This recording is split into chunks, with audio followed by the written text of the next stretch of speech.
for me to do a PhD, they have to sponsor me, fully sponsored, and they have to pay me monthly for doing that PhD.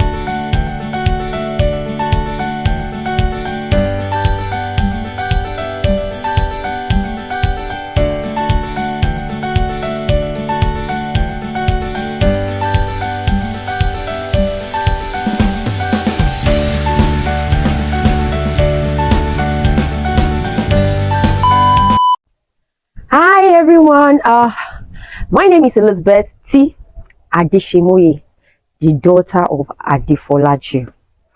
I'm here to just give you a story. Well, should I say a story? I don't know. Like the story of my life. You're gonna enjoy it. Just chill. Okay, it's about my PhD journey. Okay, let me just start from when I finished my BSc. I finished my BSc in 2008 from Olabisi Onabanjo University, and I did microbiology. And if your matric number starts with 030, blah blah blah, that means we are the same set, because I'm not even sure anymore. Anyway, I really wanted to do my master's immediately after my BSc, because like my dad used to say, oh, PhD is just pure water. Anyway, I shall do the master's because I wanted to be a medical doctor, but jumped me, and I also did PDS, so I entered into the university. You know, if jam also jumped you, we are in the same shoe. At least we are, thank God we are alive. Anyway, like I was saying, I was giving microbiology and I did it, thinking I was going to cross to medicine, but so I was ready to do my master's, but due to financial constraint, I couldn't, because I understand what my parents went through. You know, 3 of us gained admission to the university at the same time. That was during my BSc. So I opted to go and work for 2 years. I mean, so I can, you know, have some fun, then go for my master. So after that, I gained admission into University of Ibadan. First and best. I know what you're thinking. Okay, fine. All universities are very good. So I gained admission, like I said, into human nutrition. That's more related to public health. So I changed from microbiology to human nutrition. That's more like public health. Are you a nutritionist also? Engage me in the comment section. Okay, fast forward to when I finished my MSc. I can remember when we were having this video, you know, when you finish and then all the lecturers come down, we are doing the final pictures, taking pictures, like, okay, we are done. Somebody just shouted, okay, now MSc done and dusted. PhD, here I come. And immediately I said, I reject it. God forbid, me and PhD, waiting concern me, concern PhD. So I thought. So someone said, okay, what if you have to do your PhD? I was like, see, in this Nigeria, if I have to do any PhD, if it is not abroad, then I must be fully sponsored. Because I know what I went through during the master's program. In fact, it wasn't easy. It was challenging, especially when it talks to do with finance. It wasn't easy. So I was like, oh, okay. So the person, and then I said that I have to be paid for the PhD. So I was like, I took PhD out of my mind. PhD and me, not be, let the people that have a few way, you know what we call by a few way, go for it. So I went and became a wife. I got married to my childhood sweetheart. Not childhood per se, like let me say university sweethearts. I went to be a wife. Immediately after that was 2015. And January 2015, I got married to my wonderful husband, whom we've been dating since Olabisi Onabanjo University. Yeah, I met my husband in my university days. Anyway, that's not the reason why we're here. Then after then I got pregnant and I was trying to nurse a child, and all of a sudden, bam, the job came. And guess where? Academics. And I was like, really? Academics? And the condition is I have to go for my PhD in microbiology. Game, action, film. I didn't like microbiology. I loved my human nutrition. It's like, you know, you're in love with someone, but someone is in love with you. I mean, no, you're in love with one person and another person is in love with you. I am in love with human nutrition. I've always, because when I did my BSc, we were many. We were like 800 and something. So I didn't really enjoy it. It was so abstract to me. Unlike when I did my human nutrition, we were like maybe 40 something in the class. It was more engaging. It was more practical. It was more real to me. So I fell in love with human nutrition. and I was ready to do my PhD in human nutrition if I'll be paid. Okay, so are you one of those people that also did the course just for doing its sake? Or did you enjoy the course you are doing right now? Or maybe because I was not giving the course I really wanted, which was medicine. I don't know, but I just felt microbiology was too abstract. That was then.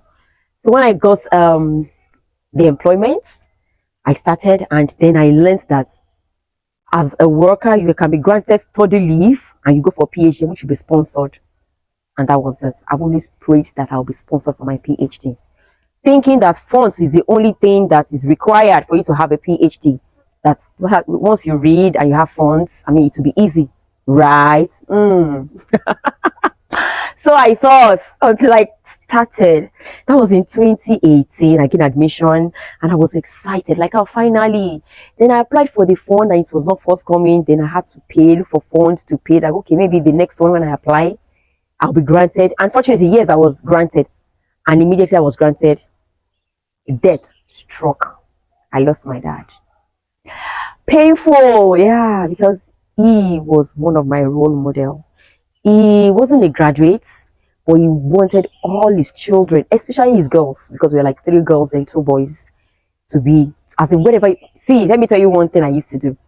If you want to get extra cash from my dad, tell you want to buy a textbook or you want to pay something in this university, he will give you.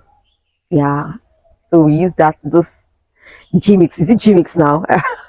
To get funds from my dad, because he loved education. He just wanted his children to be up there. And he always called me a doctor. But I told him, come on, Dad, I wasn't giving medicine. I'm just a microbiologist. So where did I stop?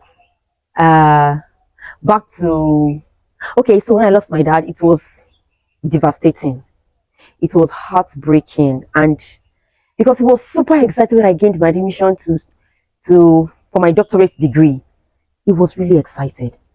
So I prayed that when I eventually become a doctor, an academic doctor, he'll be alive and he'll be so proud of me. It wasn't easy. But with God on my side, I scaled through. And I thought, well, since it's the beginning of my PhD, that'll be the end. Little did I know that a lot is yet to unravel.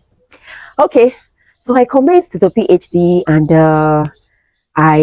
the topic I chose, I fell in love with the topic that my supervisor gave me. I didn't choose it because it has to do with human nutrition. It's like solving a nutrition problem using microbiology. See, we're using microbiology. See, science world has to be interdisciplinary, as in there is interdiscipline. Like, you can use a sociology to solve a microbiology problem. It's just interdisciplinary. So I used like a human nutrition problem. No, I'm solving a human nutrition problem using microbiology. It was about fermented foods and all, and I was excited. And I fell in love with the topic. I read because, like I said, when I did my microbiology, then I wasn't really excited to do it. Not excited like that. It was too abstract, so I had to like read. Then it's been 10 years. It's been almost 10 years I left school. That was 2008. And I said, yes, 10 years. And I started my PhD in microbiology. Like, I'm back to microbiology after 10 years. So it was like I'd lost a lot had happened. So I needed to read. I read. I needed to like start from the beginning. Like, what I knew then were obsolete. And that's research. So I had to like update myself. It took a lot because I was nursing 2 children. I just gave birth to my second child. So it wasn't easy. I was a mother, as in a mother, a wife, a daughter, and also a PhD student. Even though I was granted study leave. Anyway, so I had to, after getting my proposal done and everything, I needed to enter the lab and commence work. It's a lab work, unlike the one I did in human nutrition, which was a field work. Now, when I got to the lab, the first time it was not easy because I was just fidgeting like, oh, what am I supposed to do? But thank God, God sent me an angel who, put me through, and I got it. Thank God, God sent me an angel who, put me through, and I got it. Then I isolated. Are you a microbiologist? You know when you isolate and then you have a pure culture, and then I started working. All of a sudden, you thought that you had gotten to the 3rd ladder, and all my isolates. When I mean isolate, I mean something I am gotten from food, all got contaminated. That means after getting to the third ladder, maybe you're supposed to climb like six ladders. I mean, 6 steps on the ladder, and you're on the third step, and then you just fell. That was how I felt. Guess what I did? I just packed everything, went home, and I cried.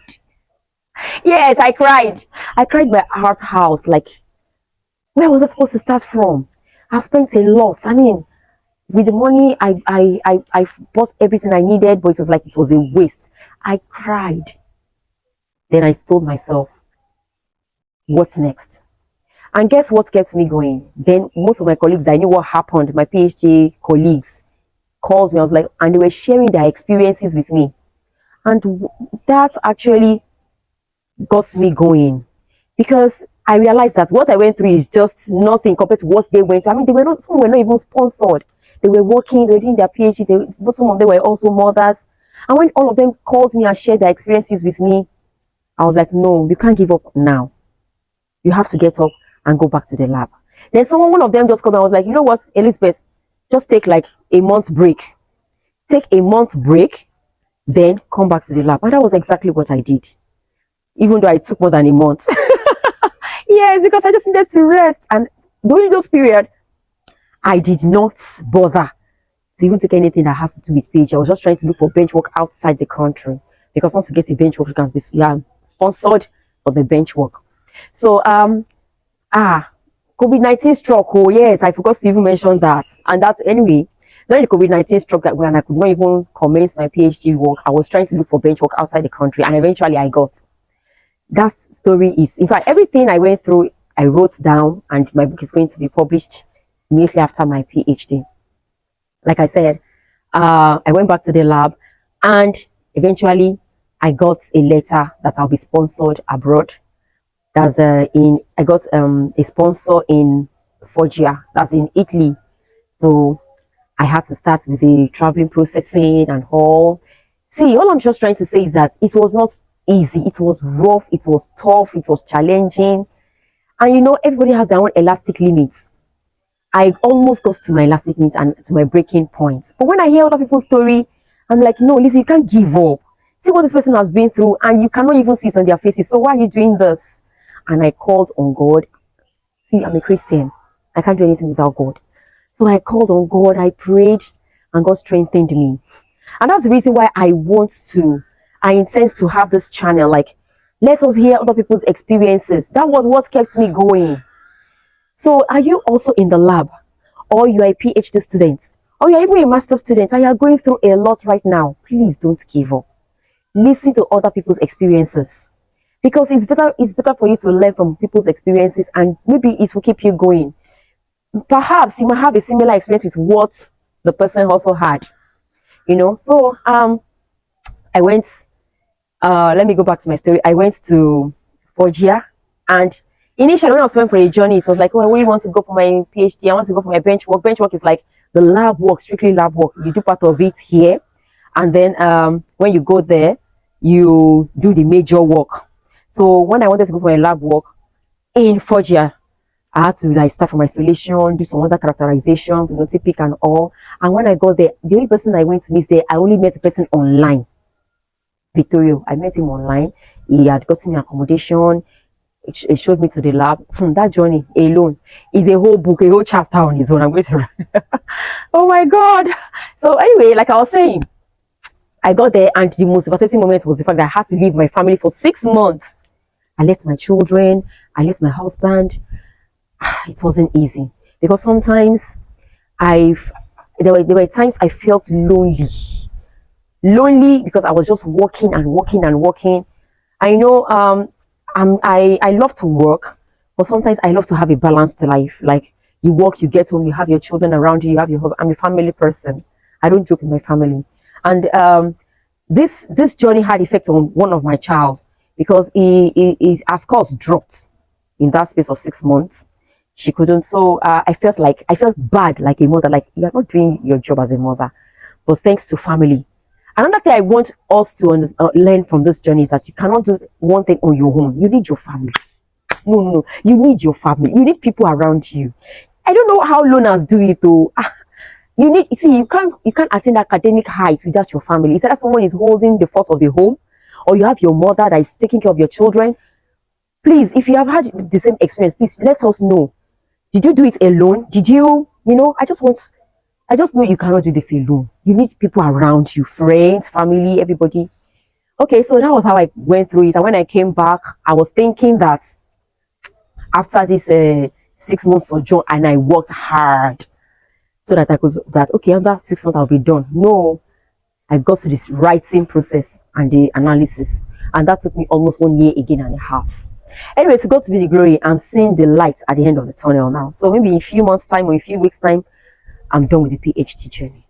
And that's the reason why I want to bring so many people's experiences to your view. Yes. You'll be seeing so many people that have gone through their masters and they achieved it. People that have gone through their PhD and they have achieved it. What was their highest point? What was their lowest point? All these I'm bringing to your view so that you can learn. Please don't give up. You can do anything. Once you start it, you can finish it. See, if those people can do it, then you can do more. I'm challenging you. Don't give up. Anyway, please subscribe to this channel. Make sure you follow. Make sure you like. And please refer. Send it to people that you think need it. If you don't need it, you know people that need it. And in fact, you need it. It doesn't have to be academic alone. Is it your music journey? Don't give up. Is it your artistic journey? Don't give up. In everything, you can do it. Thank you.